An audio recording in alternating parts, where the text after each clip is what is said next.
ನಮಸ್ಕಾರ ಗೆಳೆಯರೇ. ಇವತ್ತು ನಾವು ಪ್ರಪಂಚದ ಅತಿದೊಡ್ಡ ಜಿಯೋಪೊಲಿಟಿಕಲ್ ಬೆಳವಣಿಗೆಗಳ ಬಗ್ಗೆ ಮಾತಾಡೋಣ. ಈ ದಿನಗಳಲ್ಲಿ ಭಾರತ ಮತ್ತು ಪಾಕಿಸ್ತಾನದ ನಡುವೆ ಏನ್ ನಡೀತಿದೆ ಅನ್ನೋದು ಕೇವಲ ಸುದ್ದಿಯಲ್ಲ, ಇದು ಮುಂದಿನ ದಶಕದ ಇತಿಹಾಸವನ್ನು ನಿರ್ಧರಿಸುವಂತಹ ಘಟನೆಗಳು. ಮುಖ್ಯವಾಗಿ ಆಪರೇಷನ್ ಸಿಂಧೂರ್ ಬಗ್ಗೆ ಈಗ ಬರ್ತಿರೋ ಅಪ್ಡೇಟ್ಸ್ ನೋಡಿದರೆ ಯಾರಿಗಾದರೂ ಆಶ್ಚರ್ಯ ಆಗುತ್ತೆ. ಇಷ್ಟು ದಿನ ಪಾಕಿಸ್ತಾನ ಈ ಬಗ್ಗೆ ಮೌನವಾಗಿತ್ತು, ಆದರೆ ಈಗ ಅಲ್ಲಿನವರೇ ಸತ್ಯವನ್ನು ಒಪ್ಪಿಕೊಳ್ತಿದ್ದಾರೆ. ಮೊದಲಿಗೆ ಈ ಆಪರೇಷನ್ ಸಿಂಧೂರ್ ಕಥೆ ಏನು ಅಂತ ನೋಡೋಣ. ಏಪ್ರಿಲ್ 27ರಂದು ಪಹಲ್ಗಾಮ್ ಮೇಲೆ ದಾಳಿಯಾಯಿತು. ಅದಕ್ಕೆ ಪ್ರತಿಯಾಗಿ ಭಾರತ ಒಂದು ಬಲವಾದ ಮೆಸೇಜ್ ಕೊಡಲೇಬೇಕಿತ್ತು.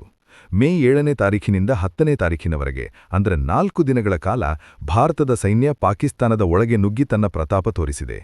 ಇಲ್ಲಿ ನಾವು ಗಮನಿಸಬೇಕಿರೋದೇನೆಂದರೆ, ಈ ದಾಳಿ ನಡೆದಿದ್ದು ಗಡಿಯಲ್ಲ, ಪಾಕಿಸ್ತಾನದ ಅತ್ಯಂತ ಮುಖ್ಯ ವಾಯುನೆಲೆಗಳ ಮೇಲೆ. ರಾವಲ್ಪಿಂಡಿಯಲ್ಲಿ ನೂರ್ ಖಾನ್ ಏರ್ಬೇಸ್ ಅಂತ ಇದೆ. ಅದು ಪಾಕಿಸ್ತಾನದ ವಾಯುಪಡೆಗೆ ಒಂದು ಶಕ್ತಿ ಇದ್ದಂತೆ. ಅಲ್ಲಿಗೆ ಹೋಗಿ ಭಾರತೀಯ ಸೈನ್ಯ ತನ್ನ ಡ್ರೋನ್ಗಳು ಮತ್ತು ಕ್ಷಿಪಣಿಗಳ ಮೂಲಕ ದಾಳಿ ಮಾಡಿದೆ ಅಂದ್ರೆ ಪಾಕಿಸ್ತಾನದ ಡಿಫೆನ್ಸ್ ಸಿಸ್ಟಮ್ ಎಷ್ಟು ವೀಕ್ ಇದೆ ಅಂತ ನೀವೇ ಯೋಚನೆ ಮಾಡಿ. ಈಗ ಪಾಕಿಸ್ತಾನದ ಕಡೆಯಿಂದ ಒಂದು ದೊಡ್ಡ ಟ್ವಿಸ್ಟ್ ಸಿಕ್ಕಿದೆ. ಅಲ್ಲಿನ ಮಿನಿಸ್ಟರ್ ಇಶಾಕ್ ದಾರ್ ಅಂತ ಇದ್ದಾರಲ್ಲ, ಅವರು ಮೊದಲ ಬಾರಿ ಬಾಯ್ಬಿಟ್ಟಿದ್ದಾರೆ. ಆಪರೇಷನ್ ಸಿಂಧೂರ್ ಸಮಯದಲ್ಲಿ ಇಂಡಿಯಾ ಬರೋಬ್ಬರಿ 80 ಡ್ರೋನ್ಗಳನ್ನು ಪಾಕಿಸ್ತಾನದ ಒಳಗಡೆ ಕಳುಹಿಸಿತು ಅಂತ ಅವರು ಒಪ್ಪಿಕೊಂಡಿದ್ದಾರೆ. ಇಷ್ಟು ದಿನ ನಮಗೇನೂ ಆಗಿಲ್ಲ ಅಂತ ಸುಳ್ಳು ಹೇಳ್ಕೊಂಡು ಬಂದಿದ್ದ ದೇಶ ಇವತ್ತು ತನ್ನ ಸೋಲನ್ನ ಒಪ್ಪಿಕೊಳ್ತಾ ಇದೆ. ಇಷ್ಟೇ ಅಲ್ಲದೆ ನೂರ್ ಖಾನ್ ಏರ್ಬೇಸ್ ಮೇಲೆ ಒಂದು ಡ್ರೋನ್ ಮಾತ್ರ ಬಿದ್ದಿದೆ ಅಂತ ಅವರು ಹೇಳ್ತಿದ್ದಾರೆ. ಆದರೆ ಸ್ಯಾಟಲೈಟ್ ಫೋಟೋಗಳ ನೋಡಿದ್ರೆ ಅಲ್ಲಿರೋ ಹಾನಿ ಅಷ್ಟಿಷ್ಟಲ್ಲ. ಪಾಕಿಸ್ತಾನದ ಜನರೇ ಆ ರಾತ್ರಿ ವಿಡಿಯೋ ಮಾಡಿ ಸೋಷಿಯಲ್ ಮೀಡಿಯಾದಲ್ಲಿ ಹಾಕಿದ್ರು. ಅದನ್ನ ಇಡೀ ಜಗತ್ತು ನೋಡಿದೆ. ಇನ್ನೊಂದು ಇಂಟ್ರೆಸ್ಟಿಂಗ್ ವಿಷಯ ಏನಂದ್ರೆ, ಈ ಜಗಳದ ನಡುವೆ ಸೌದಿ ಅರೇಬಿಯಾ ಯಾಕೆ ಬಂತು ಅಂತ. ಪಾಕಿಸ್ತಾನ ಇವತ್ತು ಆರ್ಥಿಕವಾಗಿ ಹಳ್ಳ ಹಿಡಿದಿದೆ, ಅಕ್ಷರಶಃ ಅಸ್ಥಿರವಾಗುವ ಹಂತಕ್ಕೆ ತಲುಪಿದೆ. ಇಂತಹ ಸಮಯದಲ್ಲಿ ಭಾರತದ ದಾಳಿ ಪಾಕಿಸ್ತಾನವನ್ನ ಸಂಪೂರ್ಣವಾಗಿ ಕುಸಿಯುವಂತೆ ಮಾಡಬಾರದು ಅಂತ ಸೌದಿ ಅರೇಬಿಯಾ ಇಂಡಿಯಾಗೆ ರಿಕ್ವೆಸ್ಟ್ ಮಾಡಿದೆ ಅಂತ ಮಾಹಿತಿ ಇದೆ. ಯಾಕೆಂದ್ರೆ ಸೌದಿ ಅರೇಬಿಯಾಗೆ ಪಾಕಿಸ್ತಾನದ ಪರಮಾಣು ಶಕ್ತಿಯ ಅವಶ್ಯಕತೆ ಇದೆ. ನಾಳೆ ಏನಾದರೂ ಇರಾನ್ ಜೊತೆ ಸೌದಿಗೆ ಗಲಾಟೆ ಆದ್ರೆ ಪಾಕಿಸ್ತಾನದ ಸೈನ್ಯ ಅವರಿಗೆ ಬೇಕಾಗತ್ತೆ. ಅದಕ್ಕೆ ಅವರು ಪಾಕಿಸ್ತಾನವನ್ನ ಕಾಪಾಡೋಕೆ ಇಂಡಿಯಾ ಮುಂದೆ ಕೈಚಾಚಿದ್ರು. ಈಗ ಅಮೆರಿಕಾದ ವಿಷಯಕ್ಕೆ ಬರೋಣ. ಟ್ರಂಪ್ ಅವರ 20 ಪಾಯಿಂಟ್ ಪ್ಲಾನ್ ಅಂತ ಒಂದಿದೆ. ಅದನ್ನ ಗಾಜಾ ಪ್ಲಾನ್ ಅಂತಾನೂ ಕರೀತಾರೆ. ಇದರ ಪ್ರಕಾರ ಒಂದು 3500 ಪಾಕಿಸ್ತಾನಿ ಸೈನಿಕರನ್ನ ಗಾಜಾಕ್ಕೆ ಕಳುಹಿಸಿ ಅಲ್ಲಿ ಶಾಂತಿ ಕಾಪಾಡೋಕೆ ಬಳಸಿಕೊಳ್ಳುವ ಪ್ಲಾನ್ ಇದೆ. ಆದರೆ ಇಸ್ರೇಲ್ ಈ ವಿಷಯದಲ್ಲಿ ಗಟ್ಟಿಯಾದ ಸ್ಟ್ಯಾಂಡ್ ತಗೊಂಡಿದೆ. ಇಸ್ರೇಲ್ ಏನ್ ಹೇಳ್ತಿದೆ ಅಂದ್ರೆ, ಪಾಕಿಸ್ತಾನಿ ಸೈನಿಕರನ್ನ ನಮ್ಮ ದೇಶದ ಗಡಿಗೆ ಕಳಿಸಬೇಡಿ ಅಂತ. ಯಾಕೆಂದ್ರೆ ಪಾಕಿಸ್ತಾನಿ ಸೈನಿಕರಿಗೆ ಹಮಾಸ್ ಮತ್ತು ಪ್ಯಾಲೆಸ್ಟೈನ್ ಮೇಲೆ ತುಂಬಾ ಸಾಫ್ಟ್ ಕಾರ್ನರ್ ಇರುತ್ತೆ. ಅವರು ಗಾಜಾಕ್ಕೆ ಬಂದ್ರೆ ಇಸ್ರೇಲ್ ವಿರುದ್ಧ ಪಿತೂರಿ ಮಾಡುವ ಸಾಧ್ಯತೆ ಇದೆ ಅಂತ ಇಸ್ರೇಲ್ ಭಯಪಡ್ತಿದೆ. ಇಸ್ರೇಲ್ ಪ್ರಧಾನಿ ನೆತನ್ಯಾಹು ಈಗ ಟ್ರಂಪ್ ಅವರನ್ನ ಮೀಟ್ ಮಾಡೋಕೆ ಹೋಗ್ತಿದ್ದಾರೆ, ಈ ವಿಷಯದಲ್ಲಿ ಕ್ಲಾರಿಟಿ ಕೇಳೋಕೆ. ಬಾಂಗ್ಲಾದೇಶದ ಕಥೆ ಕೂಡ ತುಂಬಾ ಸಂಕೀರ್ಣವಾಗಿದೆ. ಅಲ್ಲಿ ಈಗ ಎಲೆಕ್ಷನ್ ಹತ್ತಿರ ಬರ್ತಿದೆ. ಅಲ್ಲಿನ ಎನ್ಸಿಪಿ ಪಾರ್ಟಿ ಮತ್ತು ಜಮಾತ್ ಸಂಘಟನೆಗಳು ಒಟ್ಟಾಗಿ ಕೆಲಸ ಮಾಡ್ತಿವೆ.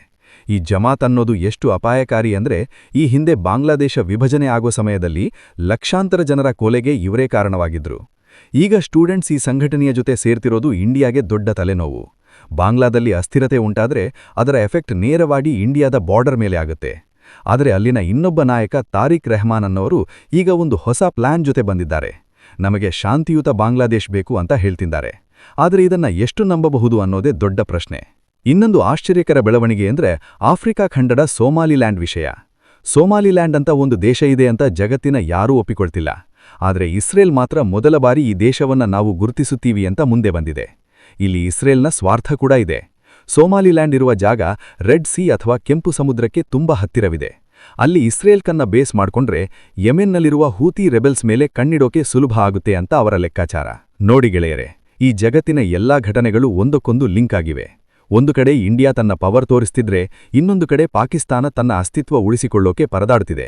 ಅಮೆರಿಕ ಮತ್ತು ಸೌದಿ ಅರೇಬಿಯಾ ತಮ್ಮ ಲಾಭಕ್ಕಾಗಿ ಆಟಾಡ್ತಿವೆ. ಇಂತಹ ಸಮಯದಲ್ಲಿ ನಾವು ಇಂಡಿಯನ್ಸ್ ಆಗಿ ಇವೆಲ್ಲವನ್ನ ಗಮನಿಸ್ತಾ ಇರಬೇಕು. ನಮ್ಮ ಗಡಿಯ ಸುತ್ತಮುತ್ತ ಏನ್ ನಡೀತಿದೆ ಅನ್ನೋದು ಪ್ರತಿಯೊಬ್ಬರಿಗೂ ಗೊತ್ತಿರಬೇಕು. ಒಟ್ನಲ್ಲಿ ಆಪರೇಷನ್ ಸಿಂಧೂರ್ ಮೂಲಕ ಭಾರತ ಇಡೀ ಪ್ರಪಂಚಕ್ಕೆ ಒಂದು ಮಾತು ಹೇಳಿದೆ: ನಾವು ಶಾಂತಿಪ್ರಿಯರು ನಿಜ, ಆದರೆ ನಮ್ಮನ್ನ ಕೆಣಕಿದ್ರೆ ನಾವು ಸುಮ್ಮನೆ ಕೂರಲ್ಲ.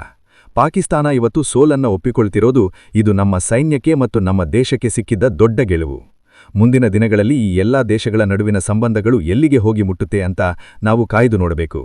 ಭಾರತದ ಶಕ್ತಿ ಇವತ್ತು ವಿಶ್ವಮಟ್ಟದಲ್ಲಿ ಹೇಗೆ ಗುರುತಿಸಲ್ಪಡ್ತಿದೆ ಅನ್ನೋದಕ್ಕೆ ಇವೆಲ್ಲಾ ಸಾಕ್ಷಿ.